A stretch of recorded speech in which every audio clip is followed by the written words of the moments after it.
have seen him on your screens during the Gulf War. Those of you who watch Al Jazeera will have seen his program there. But Raage doesn't stand still.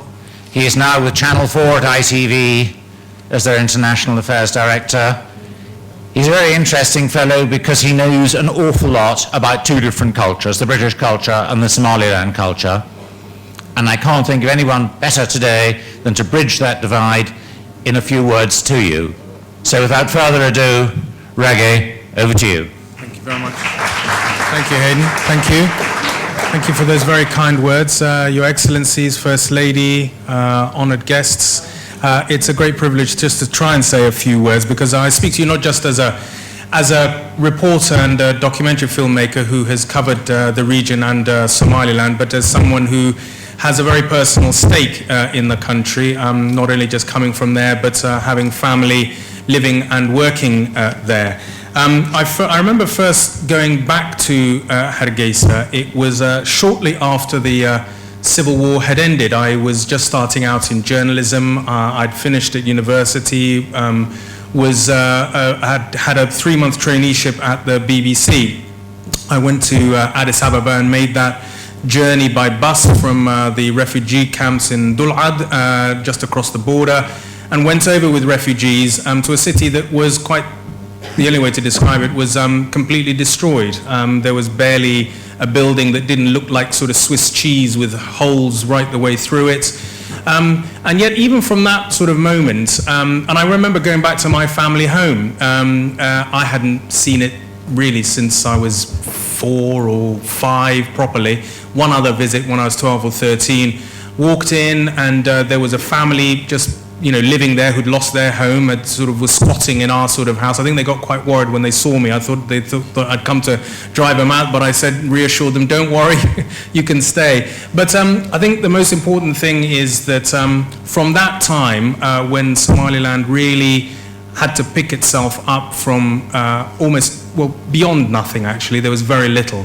There was a drive and a determination and a sense of pride amongst the people to make a real success. It was almost a blank slate, which a lot of other countries in sub-Saharan Africa have never really sort of had. It was, everything was a blank slate, and everything had to be rebuilt.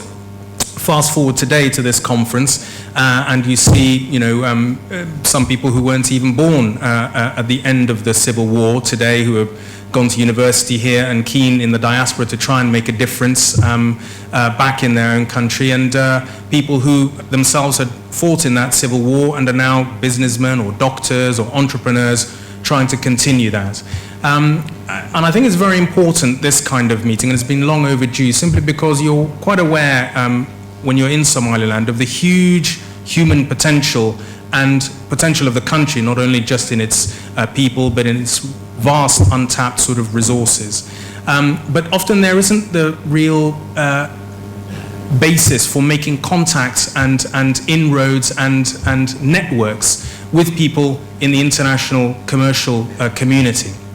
And vice versa for a lot of people, investors and companies who are increasingly interested in the awakening of the economic potential of sub-Saharan Africa, about who your potential partners are, not beyond the government, but in terms of individuals and companies, whether it's in agriculture, whether it's in extractive industries, whether it's in infrastructure.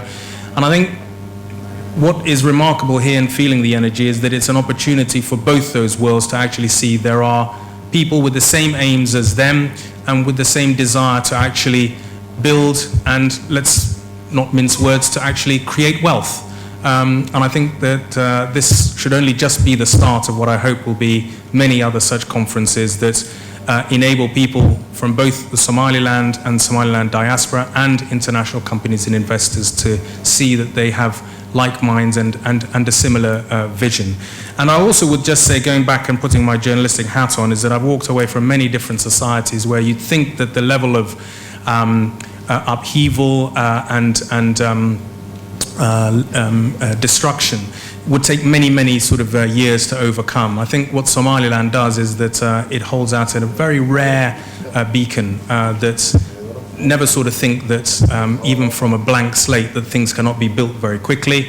but that there isn't also the will on behalf of the governments there to try and help engender that process. I just like to say I wish everybody here every success, and just to realise that, to quote previous British politicians, that Somaliland is very much open for business and would very much like the help and cooperation, and that what you will find is a very permissive and enabling environment. I think that's the key thing I'd like to get across to companies, many of whom I've talked to in a very unofficial capacity. You will find an environment in terms of the government and regulatory bodies that want to help you and enable you to achieve what you can.